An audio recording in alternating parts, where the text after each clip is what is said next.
We're up to chapter 3, Mishnah 21, and today we're going to cover Mishnah 21 and Mishnah number 22. We already spoke about this great towering figure, Rabbi Elazar Ben Azariah. He was the one who became, at the age of 18, he became the leader of the Jewish people after Rabbi Gamliel was deposed. And we're going to read through his two teachings, and then we're going to dissect them. Very, very interesting teachings that we have here.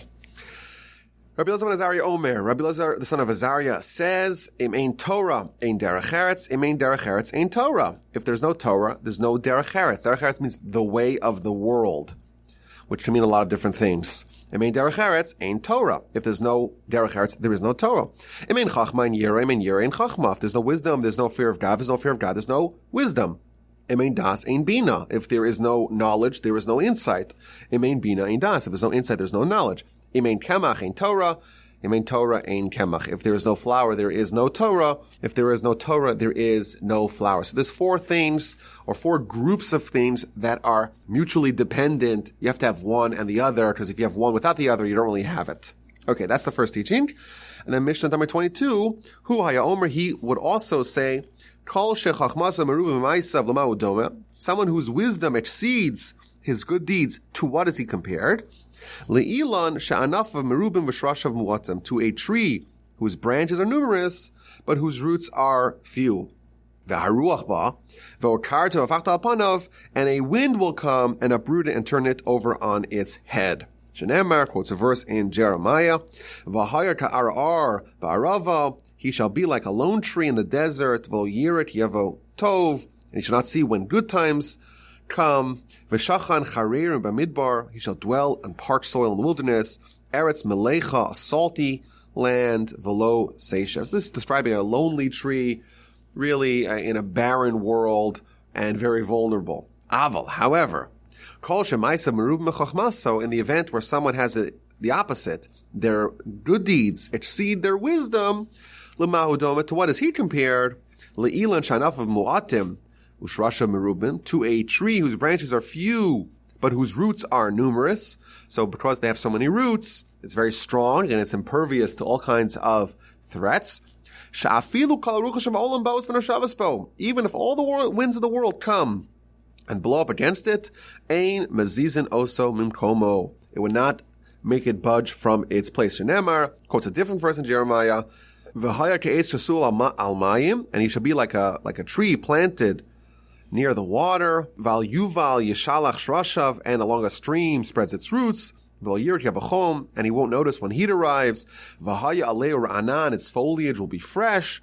Ub'shatz betzores lo yidag, and even in a drought, he won't worry. V'lo yamish me'asos pri, and will not cease from yielding fruit. Okay, so these are the two teachings from Rabbi Elazar Ben Azariah. Let's try to dig into them. So it begins, Im ein Torah in derech eretz, im ein derech eretz in Torah. You have to have Torah with derech eretz. Derech eretz means the way of the world, and it can mean a lot of different things. It can mean a worldly occupation. It could also mean good behavior, good character. When someone has good character, it's told they have derech eretz. They're behaving in a proper way. The commentaries of this Mishnah are voluminous, and therefore every variant of the definition of derech eretz is manifested in the commentaries.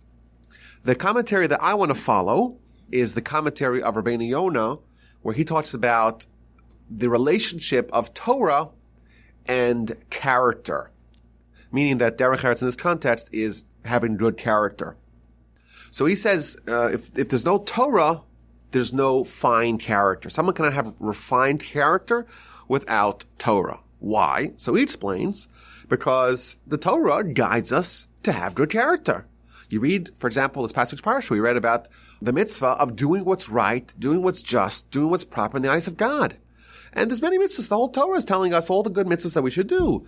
How we should behave towards other people, do kindness, do charity, not take revenge. All the mitzvahs that are guiding us to be good people. And therefore, if someone does not have Torah, they don't have the guidance, how could they have the sterling character? And I want to add maybe another wrinkle to this. Suppose someone does have ethics. Someone does have morals. Someone's a good person. But they don't have Torah. It seems to contradict with this Mishnah. We all know people that are, that are moral, that are upstanding, that are righteous, that are good. So what's this idea that you have to have Torah? And I think that maybe we could suggest that, there's a difference between Torah and wisdom. There's a lot of wisdom out there. When we say the word Torah, we're explicitly referring to godly wisdom. We're referring to absolute wisdom. We're referring to some wisdom from the highest realm, some wisdom that is immutable, wisdom that's inflexible. If it comes from God, it doesn't matter what we think. And I think what it's telling us is that it's not just enough to have wisdom, that wisdom has to be so concrete, it has to be from Torah, and only then can someone be sure that their good character will not be overridden by the circumstances. Someone could have good character, but you know what? Today's a bad day. Today, I'm not feeling it. Today could be a little bit, more sharp, a little bit more biting. Well, if someone has Torah, the Torah has to override everything. Torah's like, listen, I'm in a bad mood, but so what? It's Torah. I cannot override that. And when we're saying if there's no Torah, there's no derech eretz, what it means is that if someone only has derech eretz, if someone only has good character, it could be sterling character, but if it does not have the oomph, the power, the immutability of Torah, then there's going to come a point in time where there's going to be a conflict between their character and something else. And unless they have Torah, only then could they be sure that their good character will always shine forth, because the good character is rooted in the absolute. Whereas if it's rooted in the relative, it invariably, under at least some kind of circumstances, it will be fickle, it will be subject to be swayed by circumstances. So that's the first idea. What about the next one? If there's no derech eretz, if there's no good character, there's no Torah. Well, why not? Why can't you have Torah without good character? Good character maybe is rooted in Torah, but why is Torah rooted in good character? So he says another fascinating idea. Rabbi Yonah says that Torah, again, is not like any other wisdom. Torah is godly wisdom. Torah is wisdom for the soul. Torah is wisdom that can only flourish in a certain kind of vessel. If you don't have someone who is righteous, someone who has derech eretz, someone who is a moral, upstanding person, someone who does have impeccable and sterling character, someone like that is not an appropriate, a fitting vessel in which Torah can flourish. And secular disciplines, you could have people that are good people that are, excellent physicists, and you can have people that are bad people that are excellent physicists. And here we're told an idea, the Torah is not like that. It's not like any discipline. You have to kind of earn it on a spiritual level as well as an intellectual level. And what is the spiritual rites of passage of Torah? That is impeccable character. And my grandfather had a line that he said, that Torah is godly intellect, but it can only dwell in someone who has already perfected themselves as a human, as what we would say as a mensch. You have to be a mensch first in order for Torah to reside, so to speak, within you. The Talmud tells us that Torah is compared to water. There's many things that Torah is compared to. Torah is compared, for example, to bread. We'll talk about that in a little bit, actually. Torah is compared to water, compared to oxygen, various verses and statements in the Talmud. What does it mean that Torah is compared to water? So there's many explanations of what that means. Water gives life and Torah gives life. But the Talmud says that water always pools at the lowest available point topographically. So if you have water raining down on a mountain, it's going to pool down in the valley because it just follows gravity. Similarly, Torah is going to pool in someone who is humble. When you lower yourself, you make yourself humble, that makes you a fitting receptacle for Torah. Again, a similar idea, that the character that you have, that you develop, makes you a better vessel to acquire and to harbor Torah within you. Now, there is an interesting question.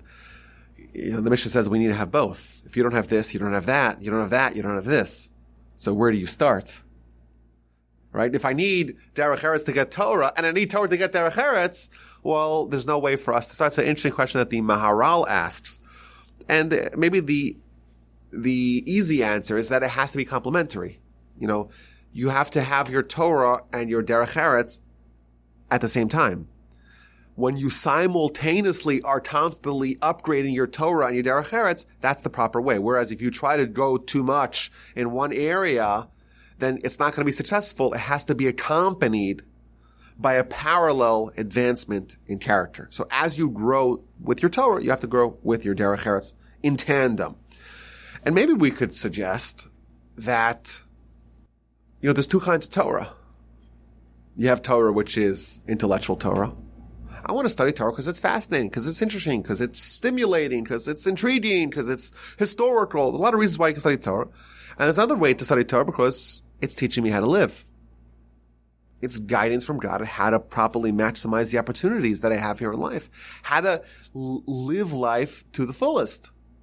And that kind of Torah study, it's Torah study that has with it derech eretz. It has with it guidance for how to live your life. And what it's telling us maybe is that the Torah and the derech eretz, they're actually sisters. They are part of one pursuit, and a Torah which is divorced of derech eretz is divorced of Torah. Those two they're incomplete, and the proper kind of Torah and the proper kind of derech eretz is when you have the other component together. It's like if you're missing the component, you're not really getting it. Meaning they're not diverse fields, but actually the two of them together are one. That's another way to understand it. So that's the idea of the association between Torah and derech eretz. And then we read about im ein chachma ein yira, im ein yira ein chachma. Wisdom married with fear of God. So I want to point out that in Scripture, we find the idea, in fact, this past week's parasha, we talk about the idea of fear of God. The Rambam tells us that all of our connection to God can fall under two categories: love of God, fear of God.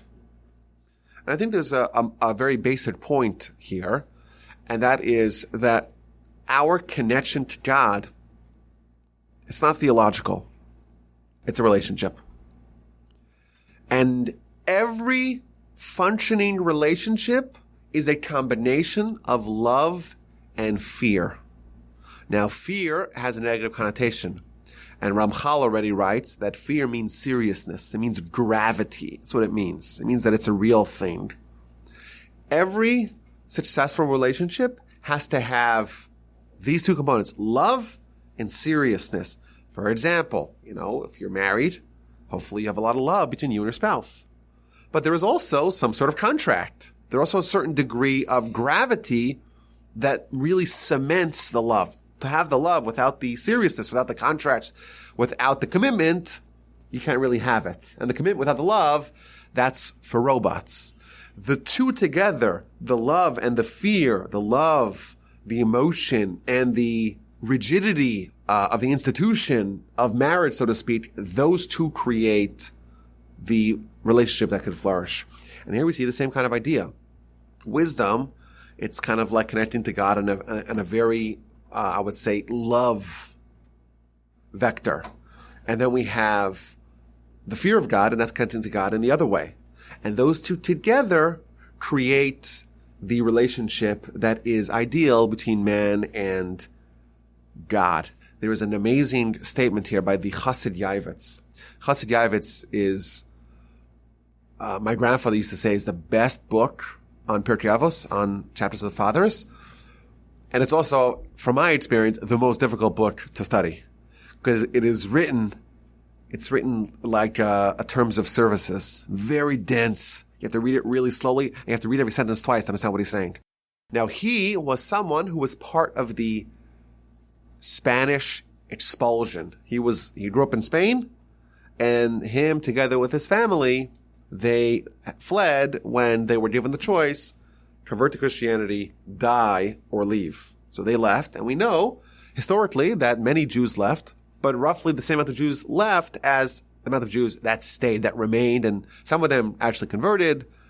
Some of them who were lucky to be part of the aristocracy were allowed to live as the Jews, and many, maybe most of them tried to juggle both of them. Most of the time it didn't really work out. So he has a line here where he says, you have with this idea of wisdom and fear of God, a seriousness. He says, you have someone who's wise, but he's really not wise at all. And you have someone who knows nothing, yet they truly are wise. And he tells us, we saw a woman who gave up her life and died and did not renounce her relationship with God. She is the truly wise one. Whereas we saw someone, and this is in quotes, who was really wise, ostensibly, but the truth is, he wasn't wise at all. He was knowledgeable, but he wasn't wise. And again, this idea that your knowledge, it's not yours unless you marry it with a certain fear of God, with a certain seriousness, with a certain gravity of making it really with you. And he's invoking the fact that there was someone who was ostensibly very wise. They knew a lot, but when push came to shove, they weren't able to act upon their knowledge because their knowledge was separate from who they really are.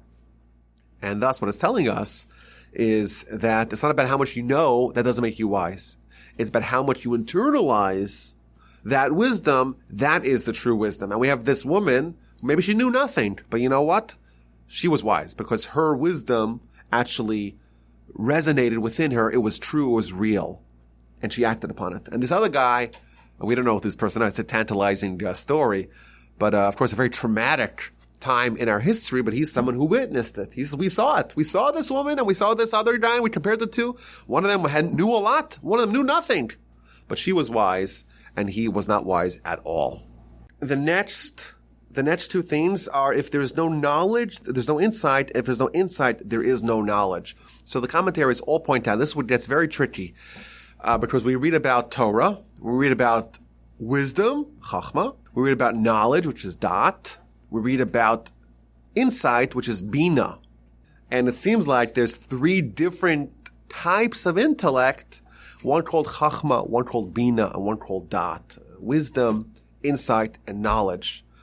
And all of the commentaries have their own way of differentiating between these three different types of intellect. Here we're seeing they're all mutually interdependent, but what exactly constitutes wisdom, what constitutes insight, what constitutes knowledge, all the commentaries have their own way of explaining what these are. So for example, Rabbi Yonah, he says, wisdom is what you learn from other people.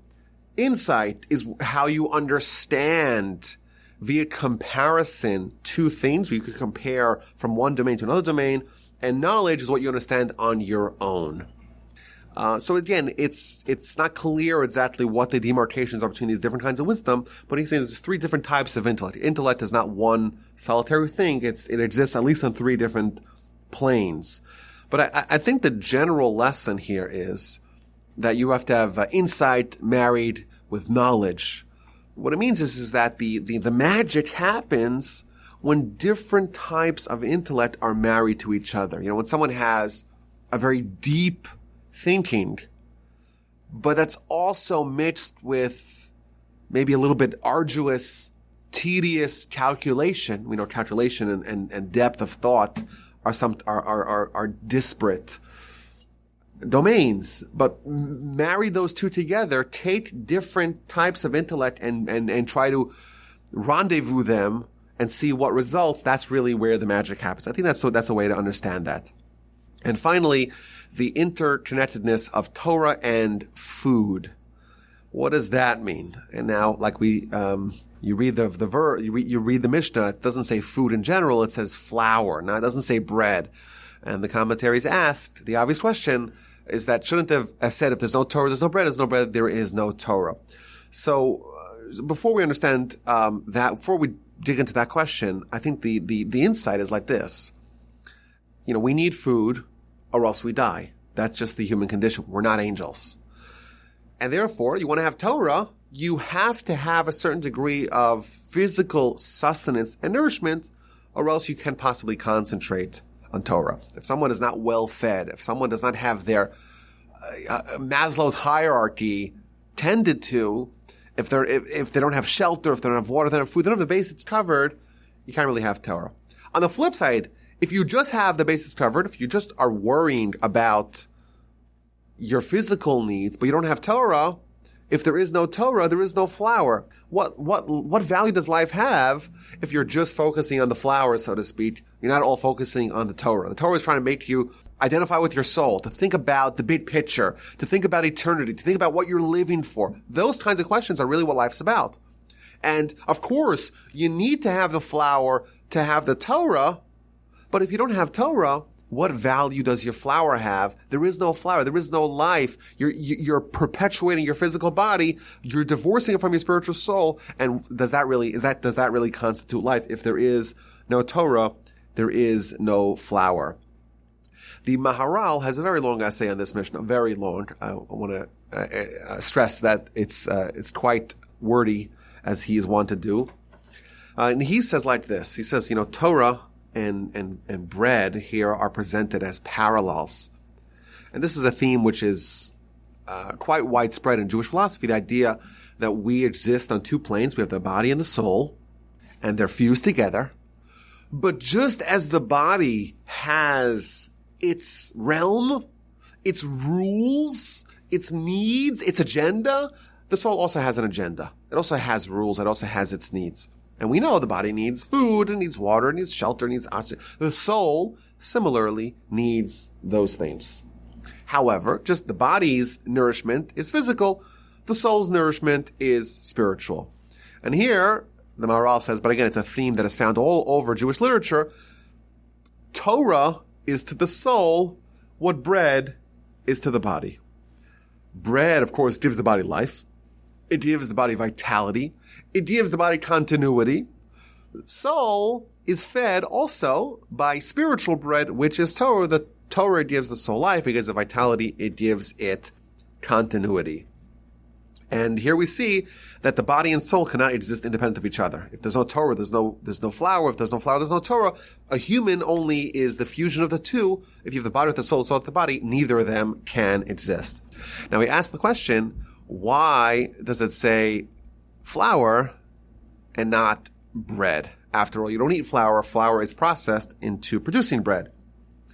So he gives three answers. The first answer is a Kabbalistic idea that flour, it's something which is very fine, and that is more intellectual, whereas bread is more, it's more coarse, and it's less intellectual. That's his first answer. I don't really know what that means. Let's put that on the side.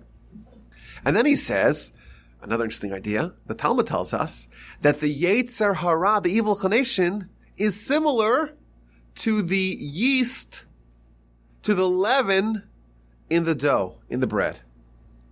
When you have flour, you want to make it into bread, you have to add the leaven, you have to add the yeast, and then you have to bake it to produce the bread.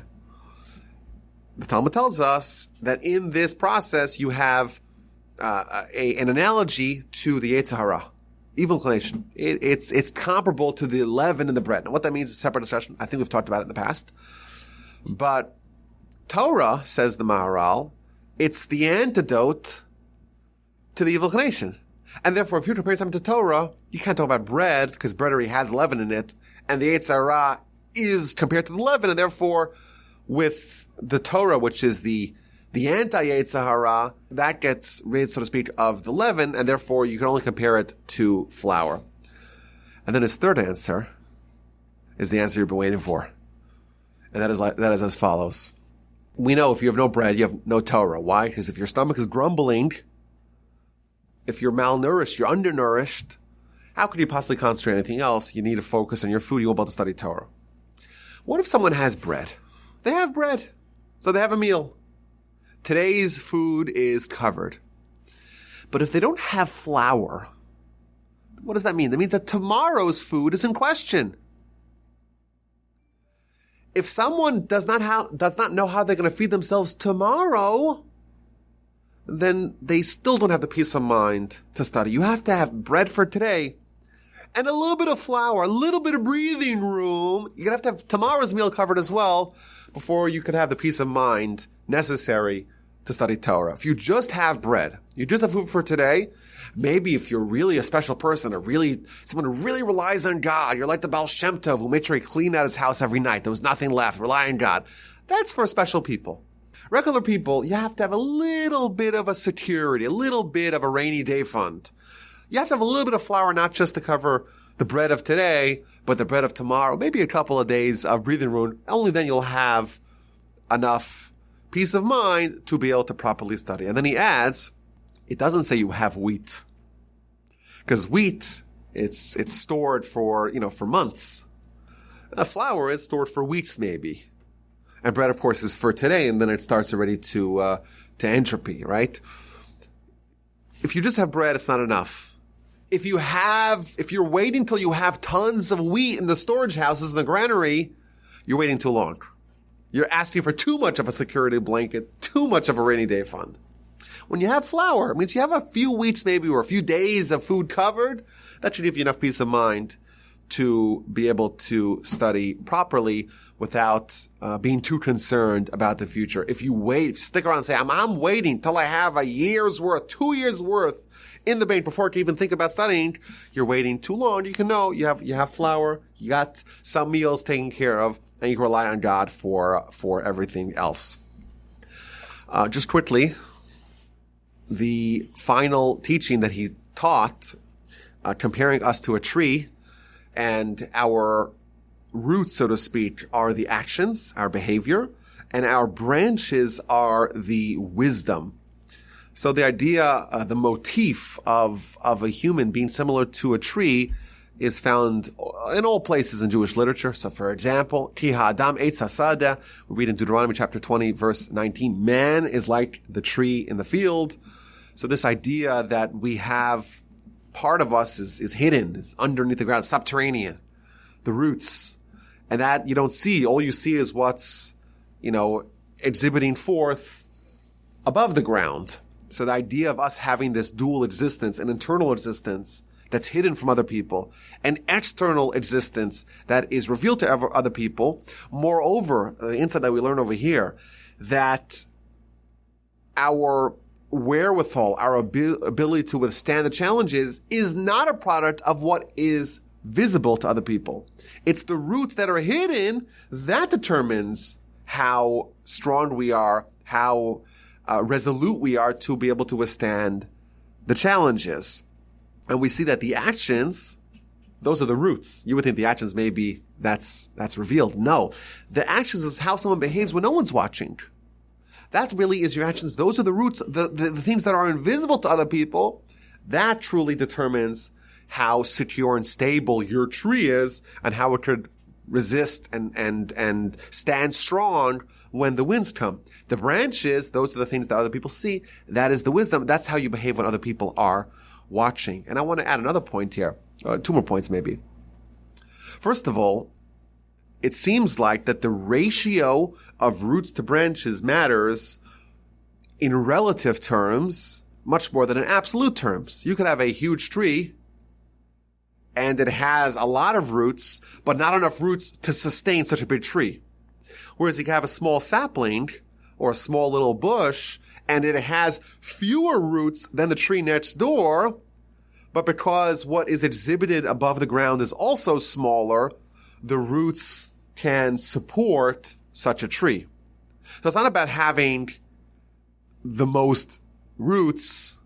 It's about having relative to what you show, make sure that what you don't show, what you truly are is at least equal or greater to what you exhibit to other people. That's the first idea. But moreover, maybe this is the whole secret of the Mishnah.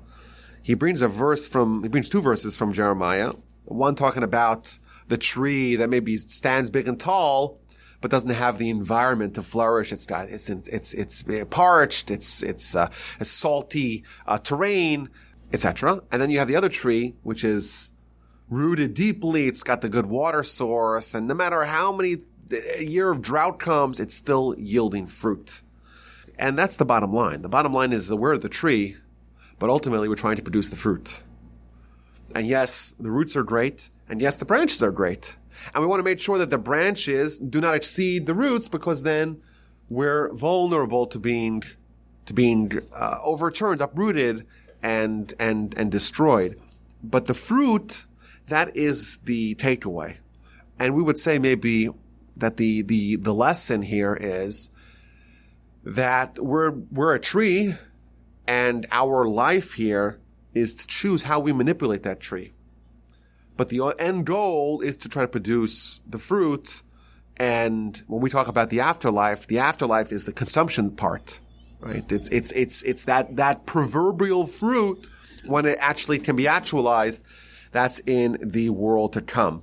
We're the tree. We choose where we want to situate our tree. We choose what we're going to focus on. We choose, are we going to make sure that it's strong, it's stable, it's got deep roots? Are we going to try to promote ourselves, have lots of branches, but not really have the roots to hold that? And all that determines the kind of fruit and the robustness of fruit that we yield. A very powerful, very deep idea, again, shared with us courtesy of Pirkei Avos, the Chapters of the Fathers, and Rabbi Elazar Ben Azariah. We are nearing the conclusion of chapter 3. We have one more short and very interesting Mishnah, and that will bring us halfway through the 6 chapters of the Fathers. It's been a wonderful joy, and I'm glad to be back and look forward to next Mishnah.